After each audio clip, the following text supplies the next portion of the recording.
अस्सलाम वालेकुम स्टूडेंट्स, कैसे हैं आप लोग।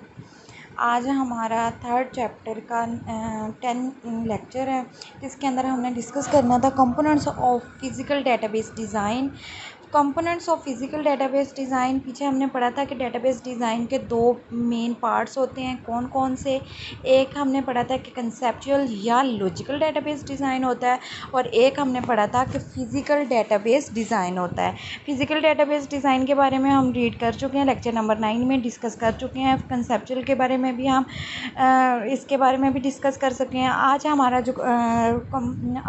जो टॉपिक है वो है components of physical database design का। इसके अंदर कुछ फर्दर डिटेल दी गई है, वो हम लोग डिस्कस करेंगे। सबसे पहला है data volume and usage analysis, data distribution strategy. Basic data distribution strategies कौन सी यूज़ की जाती हैं, ये हम रीड करेंगे। फाइल ऑर्गेनाइजेशन क्या होती है, ये हम पढ़ेंगे। इंडेक्सेस क्या होता है और इंटेग्रिटी कॉन्स्ट्रेंट्स क्या होते हैं। ठीक है, सबसे पहले कि data volume and usage analysis. ठीक है, डाटा वॉल्यूम, सबसे पहले वाले चैप्टर के अंदर हम पढ़ चुके हैं कि डाटा क्या होता है। In the form of raw facts होता है या फिगर्स होते हैं। ठीक है, और डाटा हम किसी भी चीज़ के बारे में कलेक्ट कर सकते हैं। वॉल्यूम इसमें ये नहीं है कि जो हम आवाज़ को कहते हैं कि कितना वॉल्यूम है, कम है, ज़्यादा है, ये वाली चीज़ वॉल्यूम में नहीं आएगी। जब डाटा वॉल्यूम होगा तो इसका मतलब होगा कि डाटा की मकदार कितनी है। ठीक है, डाटा की मकदार कितनी है, कितना उसका साइज़ है, यानी डाटा कितना ज़्यादा है कितना कम है, उसको हम क्या बोलेंगे, डाटा वॉल्यूम। एंड यूसेज का क्या मतलब होता है, इस्तेमाल। एनालिसिस क्या होता है, किसी भी चीज़ की डिटेल्ड फर्दर इन डिटेल जो होती है, यानी कि डीपली डिटेल को हम क्या बोलते हैं, analysis. To estimate the size और volume and the usage patterns of the database.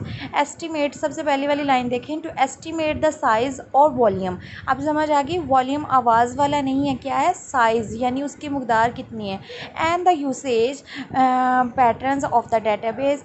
Estimates of database size are used to select physical storage devices and estimate the costs of storage. Estimates of usage paths or patterns are used to select the file organization and access methods, to plan for the use of indexes and to plan a strategy for data distribution.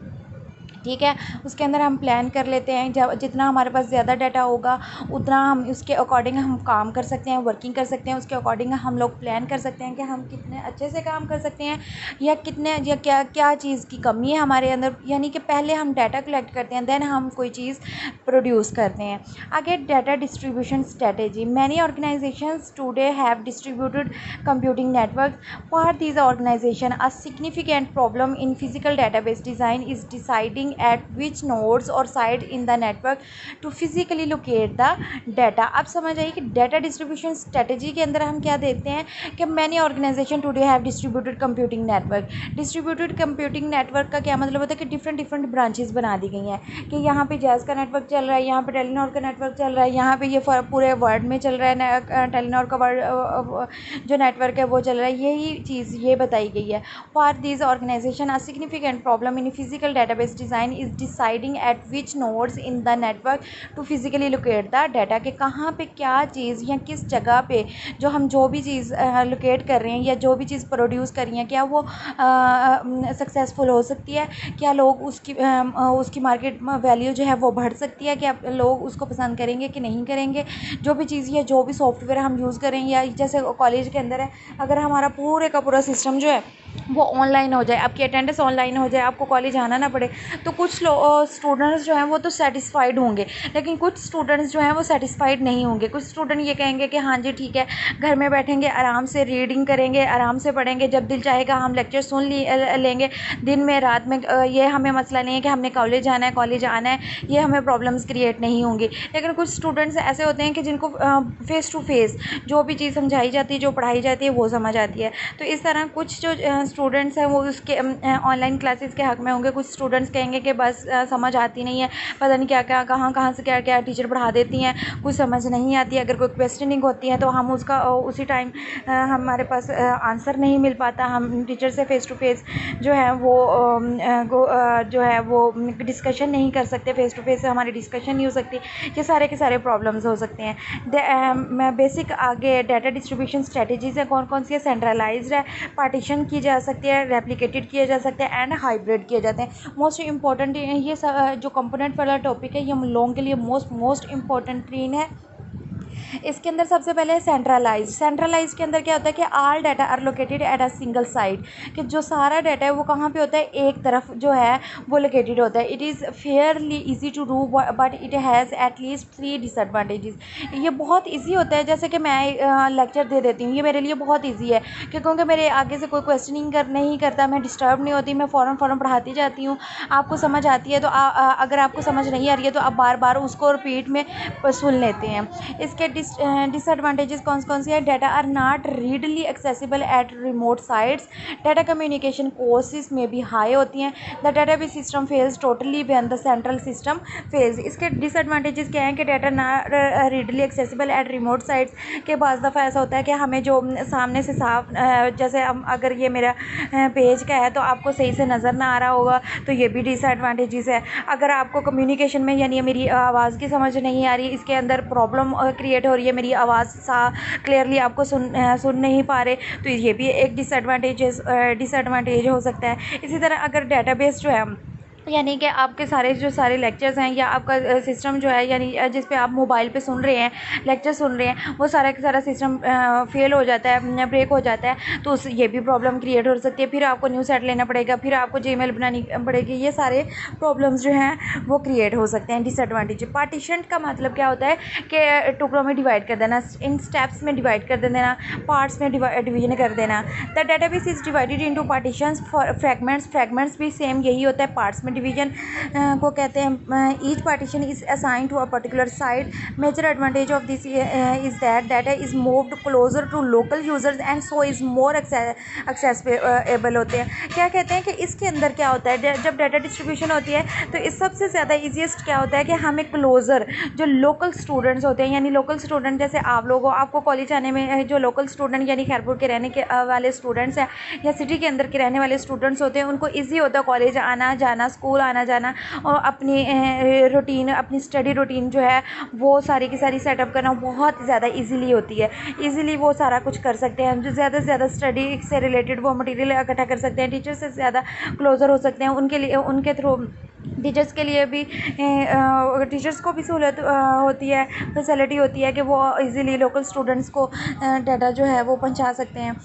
तो इस तरह ये कहते हैं कि accessible होता है। Replicated का क्या मतलब, रेप्लिकेटेड का मतलब होता है कि full copy of database is assign to more than one site in the network.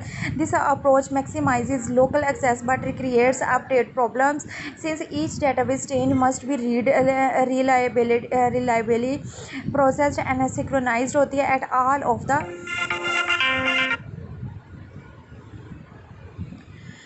अच्छा।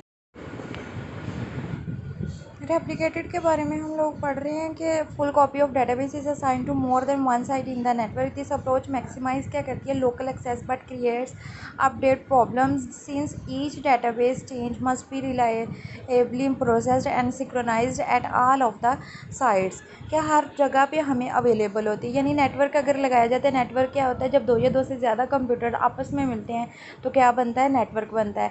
ठीक है, अगर एक कॉलेज के अंदर हम नेटवर्क बनाते हैं तो इससे क्या होगा कि आप कहीं पे भी कॉलेज के कहीं से भी इसी में बैठे होंगे तो आपको नेटवर्क अवेलेबल होगा, आप कहीं से भी कोई भी चीज़ अपलोड कर सकते हैं। यानी अगर एक चीज़ एक कंप्यूटर के अंदर हमने सेव किया है तो वो ऑटोमेटिकली सब कंप्यूटर्स के अंदर आ जाएगी। ठीक है, अगर हमने USB से कोई चीज़ अंदर डाली है तो वो ऑटोमेटिकली सब कंप्यूटर्स के अंदर आ जाएगी। इस तरह हाइब्रिड है in this strategy the data is partition into critical and non critical fragments. Fragments again वही क्या होते हैं, पार्ट्स होते हैं। नॉन क्रिटिकल फ्रैगमेंट्स क्या होते हैं, are stored at only one side. Non critical fragments क्या होते हैं कि सिर्फ एक ही जगह पे वो यानी जैसे प्राइवेटली, यानी हम पर्सनली लगा लेते हैं ना कि ओनली मी, जस्ट मुझे ही शो हूँ, किसी और को शो ना हो, ताकि कोई इस पर कमेंट ना कर सके ये वो। इसी तरह वाइल क्रिटिकल फ्रेगमेंट्स जो होते हैं are stored at multiple sides. ये क्या होते हैं कि मल्टीपली किसी भी साइड से हम देख सकते हैं आराम से, ईजिली, आसानी से। नेक्स्ट हमारा है कि फाइल ऑर्गेनाइजेशन क्या होती है कि a technique for physically arranging the record of a file on secondary storage device. File organization की डेफिनेशन जो है वो शॉर्ट के लिए मोस्ट इंपॉर्टेंट थीन है, बार बार ये आती है। For selecting a file organization the system designer must recognize several constraints including the physical characteristics of the secondary storage devices, available operating systems and file management software, and user needs for storing and access data following is the criteria for selecting file organization। कि अगर हमने एक file organisation करनी है, file को organise करना है यानी मैनेज करना है, उसको सीक्वेंस वाइज करना है, उसको स्टेप बाय स्टेप उसको स्टोर करना है, तो उसके कुछ तरीके क्राइटेरिया बताया गया है कि फ़ास्ट एक्सेस पर रिट्रीवल होती है। फास्ट एक्सेस रिट्रीवल क्या होता है कि हम आसानी से कोई भी चीज़, जैसे अगर 100 स्टूडेंट का रिकॉर्ड डाला गया है, तो अगर हमने 99 रोल नंबर का रिकॉर्ड देखना है, तो हम जस्ट 99 लिखेंगे तो वो फ़ौरन से हमें उसके बारे में सारे का सारा डाटा शो। तो इसको क्या होता है कि इजीली एक्सेसिबल होता है, इजीली रिट्रीवल होता है। इसी तरह high throughput for processing transactions, अगर हमें ट्रांजैक्शन यानी एक जगह से दूसरी जगह डाटा को भेजना है, तो उसकी थ्रूपुट क्या होता है, उसका नताइज रिजल्ट जो है वो इजीली अवेलेबल होता है, सेम एज इट इज़ वो दूसरी साइड पे ट्रांसलेट हो जाता है। Efficient use of storage space है कि बहुत कम स्पेस के अंदर, या एफिशिएंटली बहुत ये नहीं है कि अगर डाटा ने 2 GB डाटा जो है वो रखना है, तो उसने बाकी अगर 1 GB हम उसके अंदर डाटा स्टोर कर देंगे, 1 GB जो है वो हमारे पास जो है वेस्ट हो जाएगा। नहीं, जितना इसको डाटा जितनी इसको स्पेस चाहिए कि सिर्फ अपने हिसाब से किलोबाइट में, मेगाबाइट में डाटा सेव करेगा, बाकी जो है वो दूसरी जो हमारे पास दूसरे डाटा जो होगा उसको एलोकेट हो जाएगी। प्रोटेक्शन फ्रॉम फेलियर और डाटा लॉस हो जाता है। प्रोटेक्शन प्रोवाइड करता है फेलियर और डाटा लॉस से। मिनिमाइजिंग नीड फॉर रीऑर्गेनाइजेशन होती है, बहुत कम ज़रूरत पड़ती है हमें रीऑर्गेनाइज करने की। अकोमोडेटिंग ग्रोथ होती है। इसके अंदर क्या होता है कि डे बाय डे क्या होती है, प्रॉस्पेरिटी होती जाती है, यानी तरक्की होती जाती है।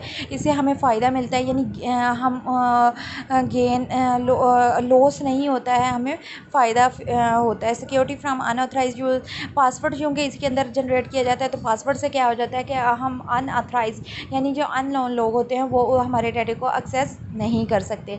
इसी तरह इंडेक्सेस का है। इंडेक्सेस का जो टॉपिक है वो क्या हमें वो डिस्कस करते हैं कि इंडेक्स की जो है वो शॉर्ट के लिए मोस्ट इंपॉर्टेंट रीन ये शॉर्ट क्वेश्चन है। An index is a table that is used to determine the location of rows in a table that satisfy some condition. They may be created on primary key, secondary key and foreign की।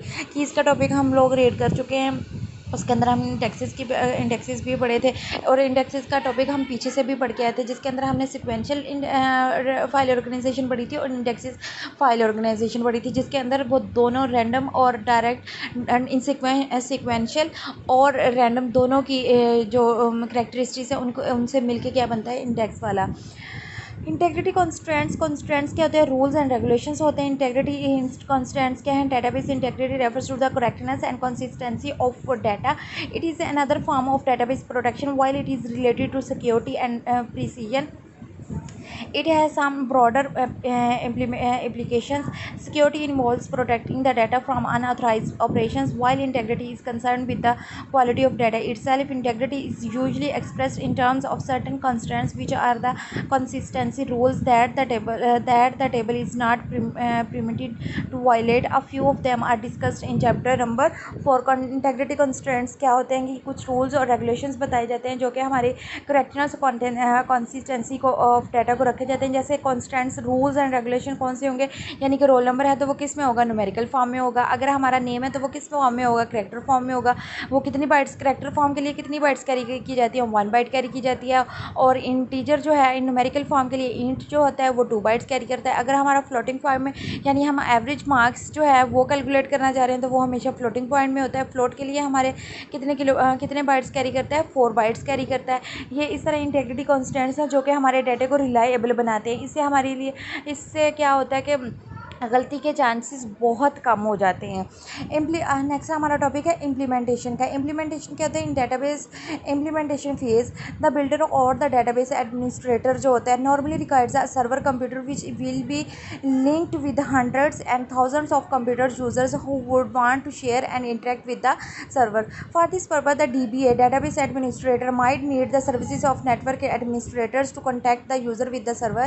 The users are normally given the authorizations permissions defined by their respective managers so that they can perform the authorized tasks while using the database facilities. In distributed computing environment, the database servers and user might be a thousand of kilometers apart, so a lot of expensive telecommunication links are required to perform the designated task. Nadra and Kriknifo जो है are some of the typical examples of this type of database implementation में वो देखें कि क्या कह रहा है नादरा। अब देखिए नादरा क्या कहता है, ये हमारे जब हमारा आईडी कार्ड बनता है तो इसके लिए हमारे एड्रेसेस होते हैं। अब देखिए आप दुनिया के पाकिस्तान के दुनिया के किसी भी कोने में होंगे, ठीक है, अगर आपके पास आपका आईडी कार्ड है तो क्या होगा, आप वहाँ पे पहुँच सकते हैं आप इजीली। आप इसलिए तो कहते हैं कि अब आपकी हमारी जो शनाख्ती अलामत है वो हमारा वालिदैन नहीं हो सकते, क्योंकि आप वालिदैन तो हम किसी को भी बना जाते हैं, लेकिन जब हमारा आईडी कार्ड होता है उसके अंदर हमारा फादर नेम भी मेंशन होता है, उसके अंदर हमारी जाय पैदाइश ईच एंड एवरीथिंग सन ईयर हम कहाँ किस इलाके से रहते हैं, कहाँ कब हमारी पैदा हुए, ये वो हर चीज़ उसके थ्रू हमारी पता चल सकती है। तो ये क्या है, ये हमारा ये एग्जांपल्स हैं इसकी इम्प्लीमेंटेशन की। ये हमारा जो चैप्टर है चैप्टर नंबर 3 जो है वो हमारा कंप्लीट हो चुका है, ठीक है। ये नेक्स्ट हमारा चैप्टर है चैप्टर नंबर 4, उसके अंदर हम डाटा इंटीग्रिटी एंड नॉर्मलाइजेशन के बारे में पढ़ेंगे। मोस्ट इंपॉर्टेंट 3 है ये डेटाबेस के 4 चैप्टर जो थे वो मोस्ट इंपॉर्टेंट 3 है। नेक्स्ट में हमारा इंशाल्लाह हम नेक्स्ट लेक्चर के अंदर चैप्टर नंबर 4 डिस्कस करेंगे।